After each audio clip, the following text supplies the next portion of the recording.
Double or Nothing by Theo, Plesha. I'm not trying to clear my name. There is no clearing my name. I will tell you what I have done was wrong, and there's no taking it back. No, I'm trying to cast light on the evil, which compounds evil, and has driven some of the most senseless evil in recent history, and how it came into my life. This all started about 10 days ago. My wife caught me standing too close to the scratch-off lotto machine near the grocery store exit. After 4 years of marriage, 2 years in Gamblers Anonymous, banning myself from every gambling app and virtually every casino within a day's drive, 2 near bankruptcies, 8 major relapses, and over $100,000 in debt. Donna had had enough of it, and she had enough of me. She kicked me out, and I was served the papers. I was living in that hotel for a few days before, well, you can guess. The thing is, I can't blame her, but I wasn't even thinking about buying a ticket. But seeing the divorce papers triggered a relapse. I had my secret pots of money, mostly in crypto. I justified them as potential college funds for my 2 kids, Kyle and Holly. But how to gamble it? Like I said, as part of the previous marriage counseling and treatment, I had voluntarily banned myself from every app and virtually every casino group actually in the entire country. I even had myself trespassed twice to test out those bans, and Donna had to come bail me out. The apps, at least were more considerate. They simply refused my account creation. I'm a pretty average white IT guy, and it isn't like I had any serious knowledge or access to any sort of criminal underworld gambling, and diving that deep felt like too much of a stretch for me even then. I considered trying to hack my way into one of the legit apps, but I knew eventually I'd be caught and would go away for a very long time. And on my 3rd day of exile, a new gambling app appeared in my app store, and it looked like it was one I hadn't banned myself from. It was called Double or Nothing. I downloaded it to my phone and added in all my personal info without hesitation and zipped through the terms of service pages and hit submit. I waited for approval, and this is where it would usually all break down, and they'd see my bans and deny me access.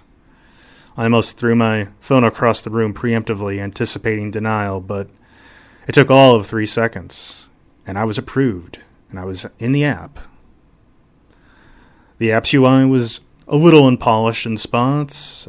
Sometimes the font type and size were off, as was the color palette, but generally the important features like my funds and bet amount and odds and, of course, the payout were fully intuitive and functional.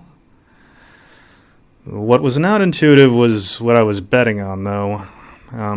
My first bet available to me was a 50-50 bet, long or short. There was no context to this bet. I could only put my entire bankroll on long or short. I was placing a long bet or shorting a stock. Was this some kind of binary lottery between 2 words? There was also a sign-out clock ticking in the right-hand corner. I had something like 20 minutes to place a bet or be signed out with my bankroll returned, but app access cut off. Talk about driving a hard bargain.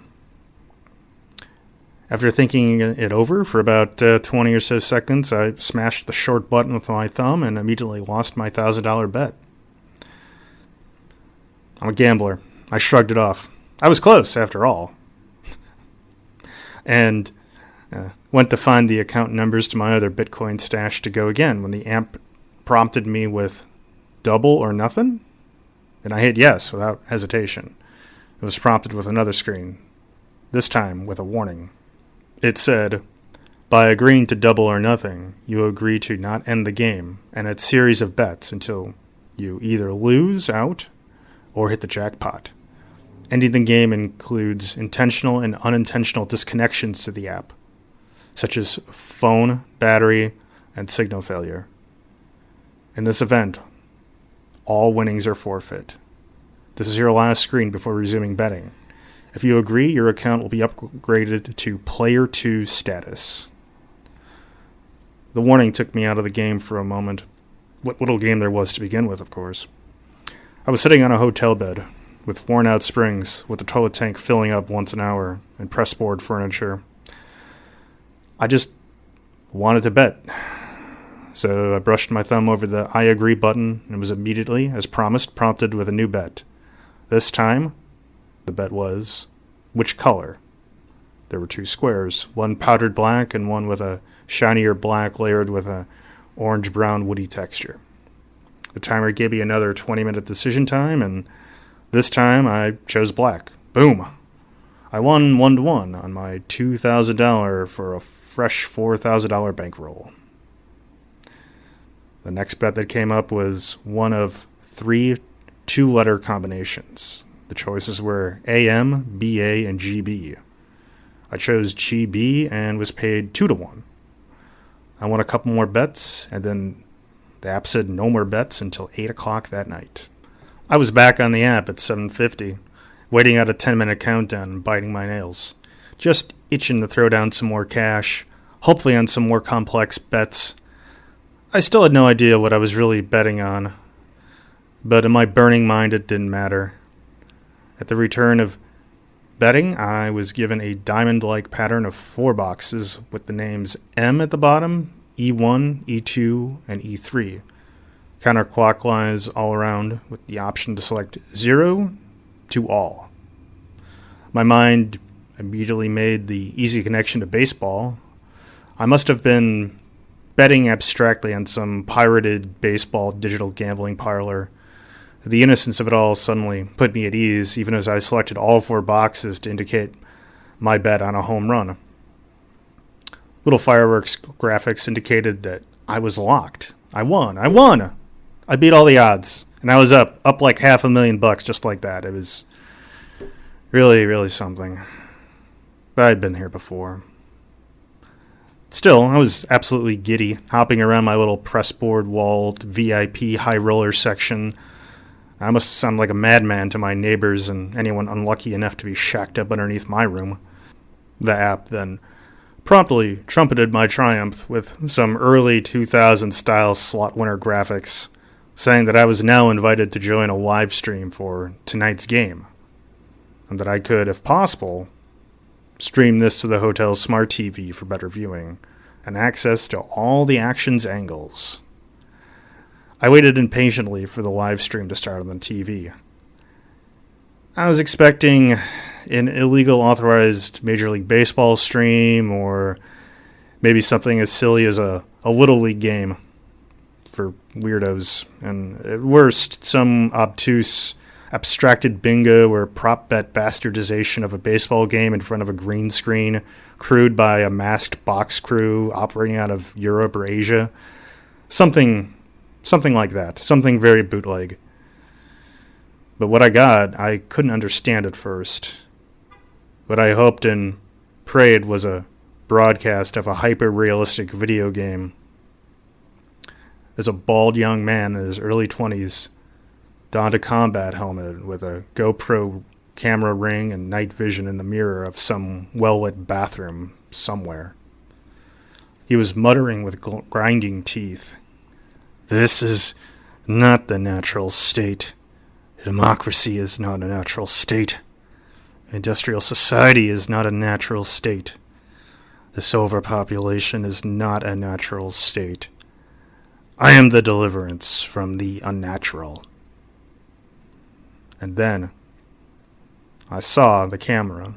He reached down into a brown duffel bag with the name of a maintenance company on it and picked up what looked like a set of military-grade armored plates on a rig with a black handgun strapped to the side, and threw it over his janitor uniform. Next, out of the shadows of the bag, he pulled a black AR-15 style assault rifle, complete with a suppressor, various grips, optics, and decals. He slapped in a magazine and pulled the handle back, let it slam forward before he let it sling to his side.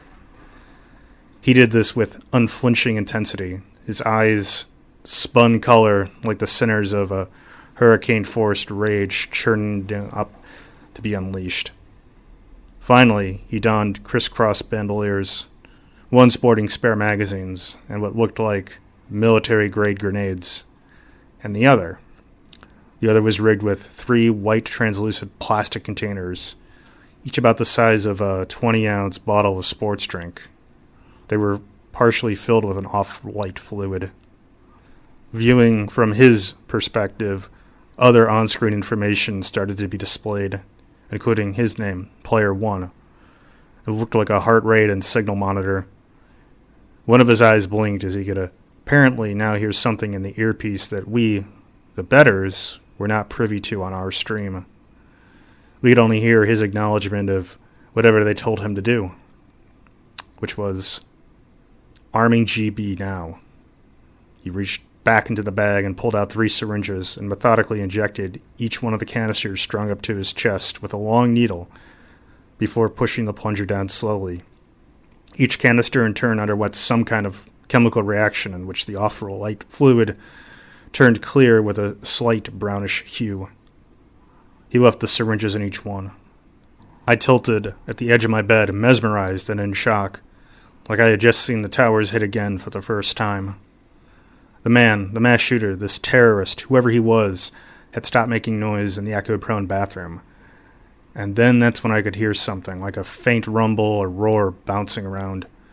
It struck me that he must be at some kind of sporting event or large event venue somewhere in the world. Somewhere in the world, perhaps, but probably somewhere here in the United States, based on the fact that I could hear English music, and he was speaking perfect English. The man with the assault rifle seemed to be praying in the mirror as the app went on about unfurling more terrifying features. Access granted to venue security cameras. Full motion video and optional sound is uncensored, but delayed approximately 5 seconds to permit for exciting, near real-time proposition betting. You have 10 minutes to place events bets. Or do you? The action could begin at any time. You must make at least one bet to continue. Good luck. I scanned through all the screens, including one of the back of the house lighting and sound control booth, and I felt like I dropped 2 stories into the bed. This was going down at the Diamond, the 8,000-plus seat sold-out event venue hosting Fast Valkyrie, mere blocks away from my dingy hotel. No wonder even this place was packed this weekend. I hadn't tapped the screen in 3 minutes, and so the automatic countdown to log off for security of the account had begun. I tapped it again as I stormed around the room, trying to figure out what it was I could do. Could I go to the police now, I wondered? I thought about it, and they would probably think I was faking and come here and pick me up. I thought about calling in my own bomb threat anonymously to the Diamond, but even if they evacuated, that wouldn't necessarily stop the shooter from inflicting countless deaths, or accidental deaths in a panic. I thought about going down there myself, but obviously that wouldn't help anything. I couldn't park there, much less get into the building in time, and even if I did, I didn't have a ticket, nor a gun. No, something. And that's when I saw the 2 security guards pass the outer hallway feed. I pulled out my wallet and dumped out its most worthless contents onto the bed, and in a eureka moment, I screamed, "Yes!" My annoying brother-in-law, who talked my ear off about cybersecurity, worked as an armed security guard at that venue, and he gave me his personal, anytime number on the back of his business card that I kept mashed up in my overstuffed wallet. Now I just needed to figure out which bathroom this terrorist was in, and send him to the rescue. I put my Bluetooth in my ear, set it to phone only, then dialed the number in a separate window of my phone, and I begged and begged he would pick up. 1 ring, 2 rings. "Hello? Don't ask me right now how I know this, Keith." I shouted as loud as I could into the phone and interrupted him. "What?" Keith sounded faint over the background music. "Who is this?" "It's your in-law, Bob," I yelled. "Bob, this is about Donna." Keith picked up his volume and then lowered it. I don't want to get involved in this, right? No. Now, just be quiet for a second. Are you right now passing through Hall 03 of the Diamond? After the delay, I saw him slow and then stop, looking around, and then finally back at the camera post I was viewing him through. How did you... Bob, are you at the show? What's going on? No. Look, I said don't ask me how I know this. But there's a guy in one of the bathrooms, okay? He's got a maintenance bag and a uniform, and he is geared up. He is ready to go. He has got an assault rifle and possibly some kind of bomb rigged on him. Okay, this is not a joke or a prank or something like that. This is about... It's about cybersecurity related, okay? And I can see you and your partner there, and we picked up this shooter, and we need you to go stop this guy now before he gets out into the floor or into the seats without causing a panic, okay? I'm going to be honest with you. Keith was an idiot. I've always felt that way, ever since he tried to get me to pass for whatever he considered to be fit and prepped and ready. And I was betting everything on an idiot who wanted to be a hero SWAT cop, but acted like he already was one. But I was also betting he would try to hero first and hesitate to ask questions later, and so far that was playing out. I was also putting 6 up against 1, and I liked those odds, even if it was 6 late 30-somethings with TV righteousness against a 20-something zealot.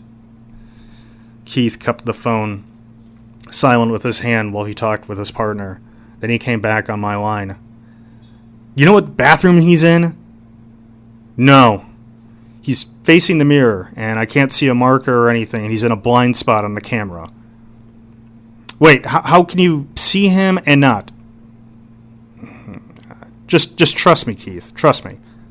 His partner guard said he saw a janitor on the opposite 01 hall side of the venue. Okay, I'm muting you for now, but stay on this. I'm getting backup. After the camera delay, I could see 2 other pairs of guards running towards the 01 hall bathrooms, which fortunately were all on the 2nd floor. I could also see at least 1 guard in the security booth pick up a phone. I glanced over to the app again. The countdown timer was down under 2 minutes, and I was prompted with a grim choice. I had to place a bet to maintain this feed, to maintain my inside here. I had to place it on one of the last prop wagers. And it was the most basic, most obvious, and yet the most chilling of bets at a bet proposition by this app dozens of times now. Over or under the high score. The high score, set in Las Vegas in 2016, with 60 killed in what is seemingly still an unexplained, inexplicable mass shooting. I put it all on the over, knowing, praying that I would lose my ill-gotten money while saving the day. I cleared all of the remaining quick bets that popped up, including if a VIP would be killed or injured, and my chance to bet on the final score, killed and injured. Then the betting screen went down, and the final minute was counting. All rise for the national anthem, the app seemed to joke. I could see Keith and the 5 other guards stacking up, guns drawn along the striped walls leading to the bathroom door. I could see the zealot taking deep breaths in and out as he glanced down at his watch on his left arm and shouldered the rifle with his right. A 3rd screen crackled to life. It was the security booth. Keith, a new guard spoke up. We have the authorities inbound, but we have a major problem. All the major emergency exits are sealed. Even the main gate just closed, and they all appear to be in some kind of storm emergency mode. You copy? Even if they had a bulldozer outside, it could take 10, 20 minutes for them to bust down those doors. You're going to have to do this quiet and without backup. My call waiting ended, and Keith was back on my line. Bob, I'm going to have to trust you. You heard about the storm doors being sealed. They're designed to make this place an emergency hurricane shelter, so we're more or less trapped in here, unless you can use some of your cyber magic to try to deactivate those primary locks, and one of us can then manually open them. They have backup power, so you can't access it by cutting the electricity, though. There's 4 of them, E1, E2, E3, and M.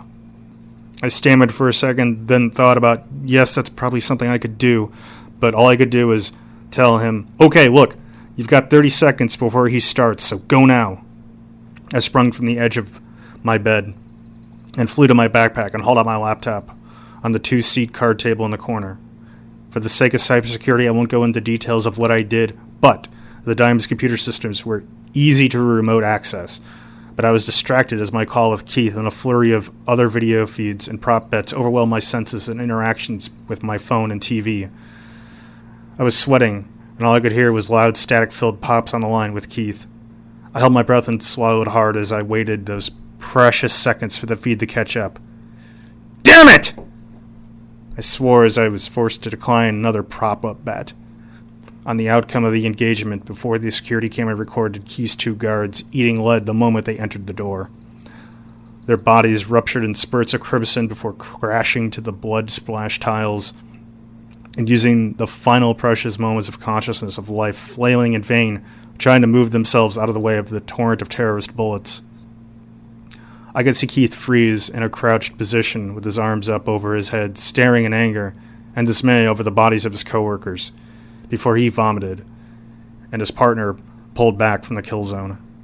After the shock wore off, I switched my view back to the POV of the Zealot. He was hiding in a stall with the door shut still, as can be, with his rifle propped up, suppressor muzzle visible in the far corner of the frame. A little display in the view recorded 2 probable kills. The odds were 4-1 now. But I knew where he was in relation to the rest of the bathroom now. I could see the light reflecting off the mirrors, and I could see he was in the 3rd stall down. Better yet, the stalls on the side of the room were recessed a bit, meaning there was a big, full concrete wall protecting their entry from any indirect fire through the stalls, while they could turn and unleash hell. Keith! Look, I'm so sorry about that. Look, I know where he's at in the bathroom now. After I relayed the location, Keith said nothing except for Nicole. He and his 3 others formed a firing line at the edge of the protective wall and unloaded 2 magazines of handgun ammo each through the stall doors. I could see the thin metal doors turn to Swiss cheese and the tile and plaster wall bits explode into dust on the POV view of the Zealot. Did we get him? Keith screamed into the phone. I couldn't see as the debris was still obstructing a good sight line. I switched back to the wide angle and saw them move to surround the stalls when I heard even louder gunshots crack through my real-time phone connection with Keith. The Zealot was now firing from the other side of the stalls, on the guards and Keith. I could see the footage through his helmet view as he strolled methodically, handgun leveled at the floor, unimpressed over the bodies, and back to the stall where he had situated his helmet and pulled up his rifle again. I don't know if he knew, but it was the perfect blindside distraction. I didn't know if he was getting help from someone who knew I was helping, or if he was just paranoid and a master trapper. I couldn't decide because he had left his rifle where it would be visible on the floor of the stall. Maybe he left his helmet there too, just for the kill footage. I kept up this line of thinking because I couldn't deal with the death of Keith.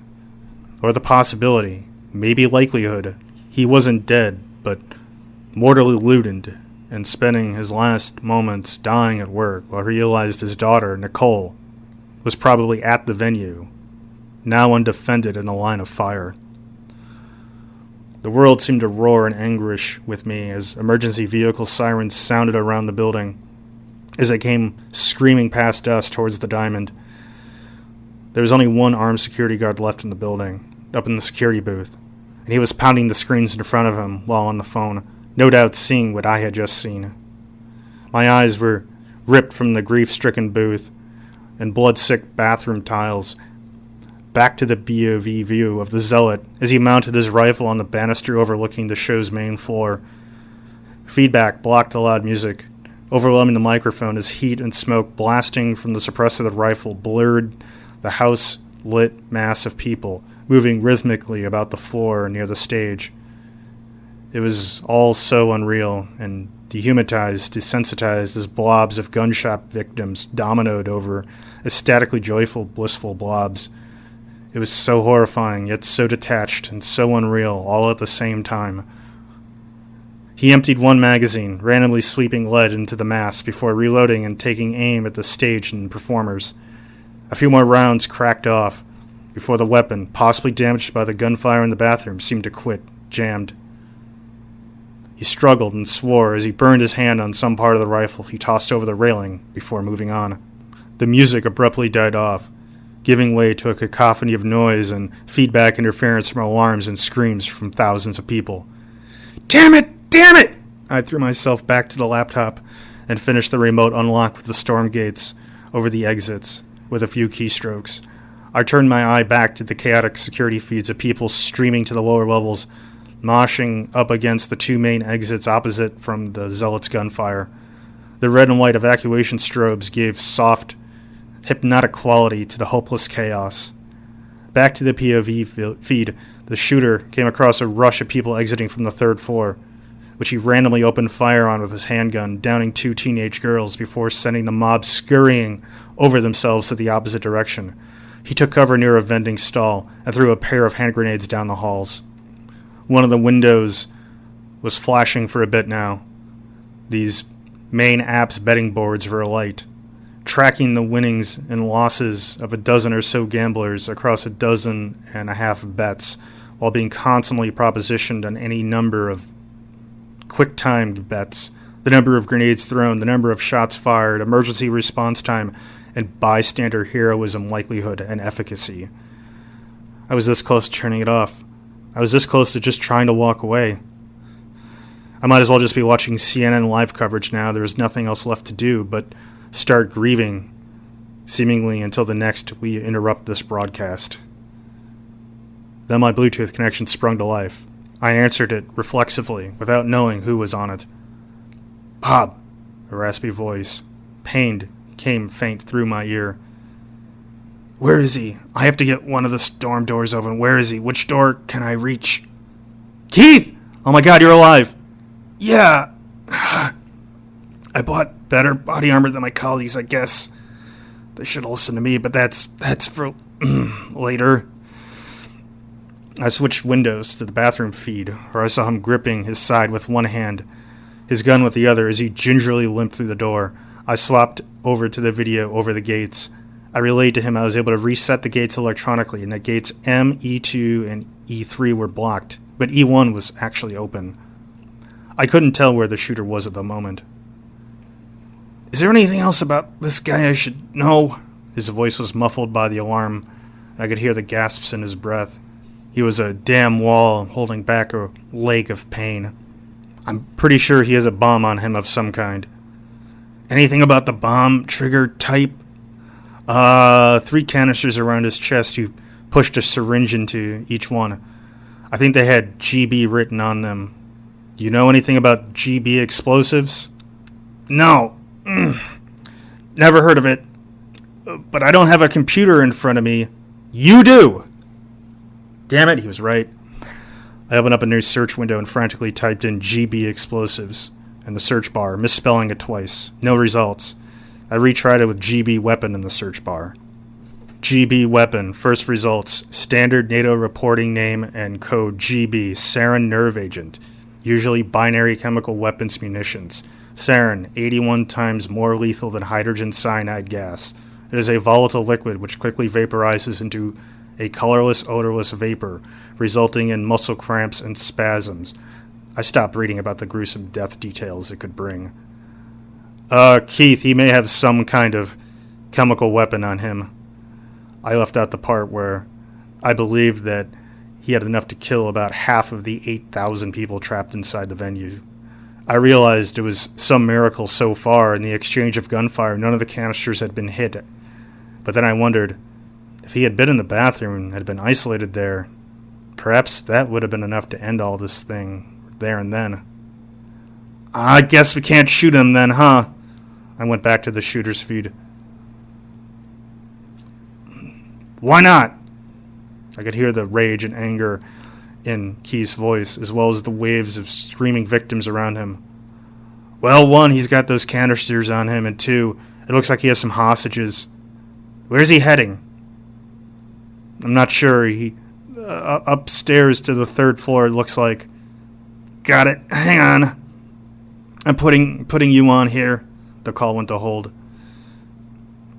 The shooter's cam showed him yelling at two women and a boy to stay close to him as he seemed to back his way down a hallway on the third floor. His head frantically swiveled back and forth as he seemed to back himself up against a wall or door. I couldn't see, but his gun went off, and suddenly he stumbled at the threshold into a less refined, less public-facing part of the structure.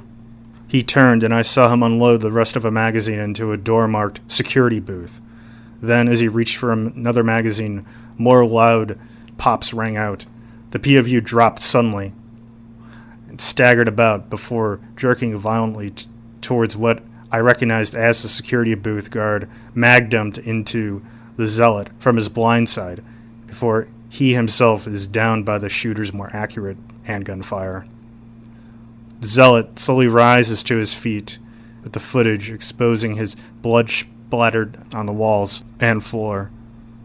The shooter was down, but not out.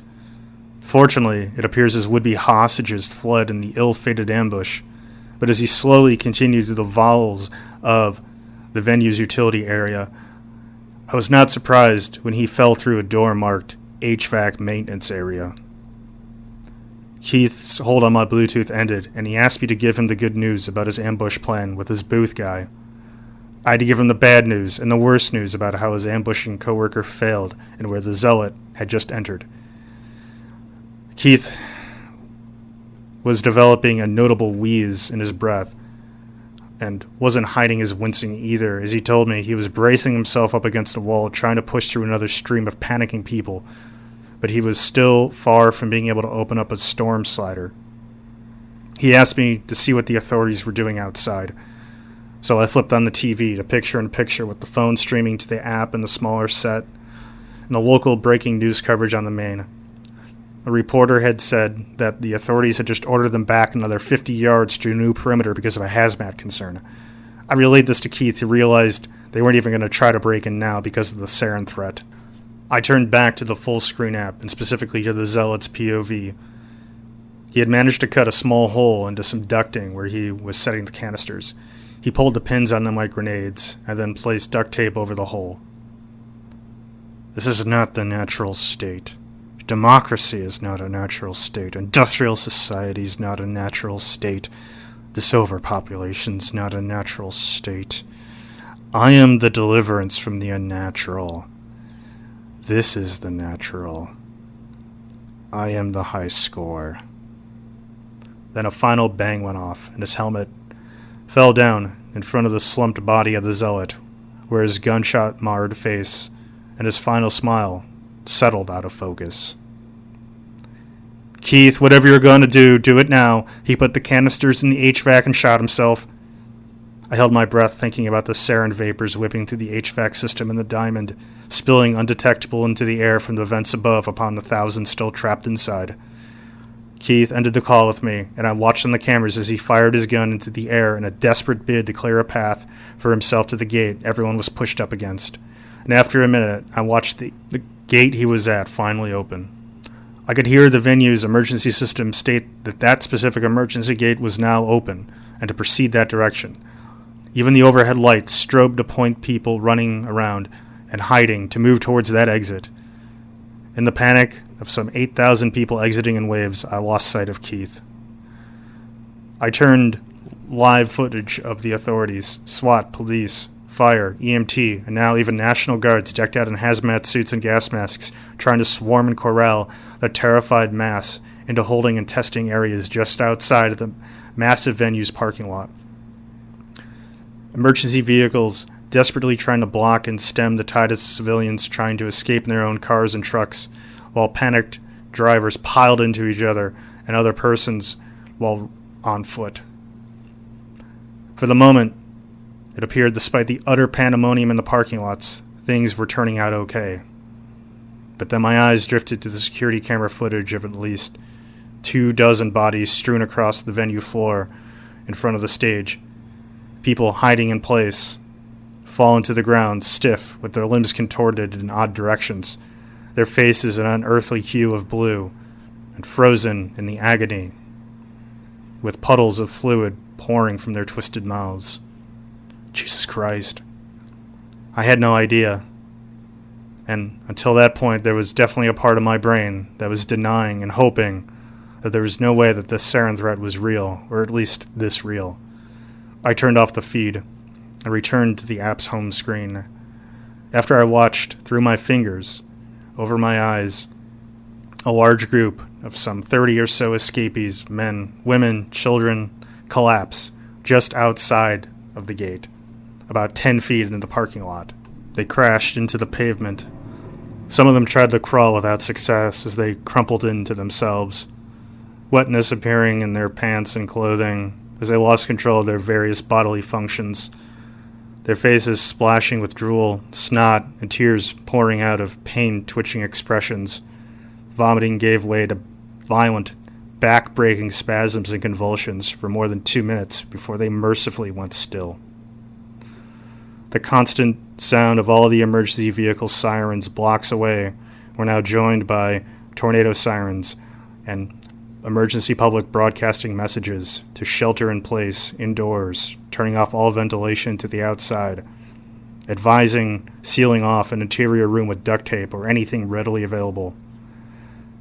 I expected some kind of panic in this hotel in a few seconds, but then I remembered most of the people staying here today were probably down at the Diamond. I broke down into suffocating crying for a moment or two as I switched back to the betting board and saw that that event had concluded, and now events were being placed on the aftermath. Who would be to blame? Would martial law be declared? Would this lead to an international conflict or a domestic repression campaign, etc.? Then the app reminded me that I took the over and had won about $11 million, and then I was locked out. I ground my teeth between crying fits as tears boiled on my face, and my hands tried to rip the bedsheets apart. In a moment of reflective clarity between those fits of tearful paralysis, I noticed my hotel phone was ringing. In an emotional loss of control, I stormed over and answered it. When I picked it up, I expected to hear someone from the front desk telling me where I could go to shelter from the possible gas release. Instead, it was a casually friendly voice, almost like the voice of a bartender, who addressed me as, "Robert? This is Robert, yes?" "Yes. Who is this?" "This is the speaker for the house of Double or Nothing. First of all, rest assured that the sarin release will not extend past the parking lot of the venue, and that you are safe for now. Second, I'm sure you're excited to collect your winnings, and we've taken the liberty of depositing your winnings into 3 separate crypto exchanges and, of course, a separate bank account for your compensation." Compensation? I don't understand. "Yes, well, you were player 2 after all." "Player 2? "Yes, it was clearly marked as such. I take your silence and surprise as quite interesting. We figured that you would know that you were being recruited because of your proclivities as a gambler and an IT cybersecurity specialist, and that, reading the room so to speak, you're not exactly our typical clientele." "Wait, what are you saying? I wasn't just betting? I was playing? I was an accomplice to this massacre?" "Every game, sir, every event worth betting on has at least 2 players, 2 teams, 2 agents with agency within certain rules and expectations. Otherwise, it's just not that much fun or profitable to set up bets on it, now is it? We knew about your addiction. We knew about your divorce. We knew about your specializations. We knew about Keith. Then you know that I have a certain set of skills," I blurted out like Liam Neeson in Taken, blustering so badly. "I'll expose you. I have..." "Listen, Mr. Bob, what you have is about $20 million or so. Some ambiguous digital footprints from an app no one else who matters has heard of. Now, as a courtesy from the house, please consider this your head start. My head start? Yes, Mr. Bob. See, unlike most of the primary and even secondary perpetrators of our sporting events in the past, you're in the relatively unique position to still be alive. And it will not take too long for the authorities to find you and paint you as someone they can prosecute for it. After all, you did hack into the Diamond systems and play with the Stormgate systems. Yes, yes? So I suggest you view it like this. See, as a gambler, you're not the most excited when you win. You're the most excited when you come so close to winning. Now, consider this. Every day you wake up a free man and bed down a free man, you'll think you're this close to winning. Winning, staying a free man for the rest of your life. How exciting this must be for a gambler, to go double or nothing every day of your life from here on out. I will, so help me God. No, Mr. Bob. I can assure you that, 1, you will be caught. Between now and then, any attempt to expose us or our little side projects will be the day those ambiguous digital fingerprints turn into, say, evidence of a mistress, connections to a dangerous cult, ties to Iranian bank accounts, kiddie porn, and not just for you and your inevitable trial, but for your family, too. Your cyber expertise will fall upon deaf ears with the public and with, frankly, public officials who think that the internet is some kind of truck. So, take our advice. The day you want to stop pushing the slot machine for being on the run, if you do not want to become our legal patsy, then please feel free to play Russian roulette with a semi-automatic handgun and do us all a favor. Son of a... You're testing the last pillar of society here, and we won't let you push it over. It's a slot machine. Push the button. The outcome is arbitrary violence or arbitrary reward. There is no real morality behind it, no reason. No one in there deserved to die, nor did the zealot deserve to have such a satisfying sacrifice in his own mind, okay? Nothing is earned or created. Sometimes it's just borrowed. The arbitrary winds and the arbitrary terror we bring keeps order. It is important to remember that order, and the order is the house. The house's most esteemed guests, and then the rest of all of you. And you're all fastened to that pillar. Goodbye, Bob. Enjoy your money, and try to put on a good last show for the esteemed guests. Click. I thought about that conversation every hour of my life since it happened. I'm posting this in a way I believe it cannot be traced back to me while I'm on the run. I swear to you, this is a true accounting of what I'm guilty of, but also of who are the architects of what I assume are countless senseless acts of violence across the United States, if not the world. I know that this stands to contradict most of the official narrative behind the Diamond attack and other events I've referenced, such as the Vegas shooting, but it is the truth. If you think you know who I am and are sympathetic to my story, please relay this to Donna, and if she survived, please relay it to Nicole for Keith. It's been about 10 days, but I intend to keep running. I intend to expose him. You can bet on it.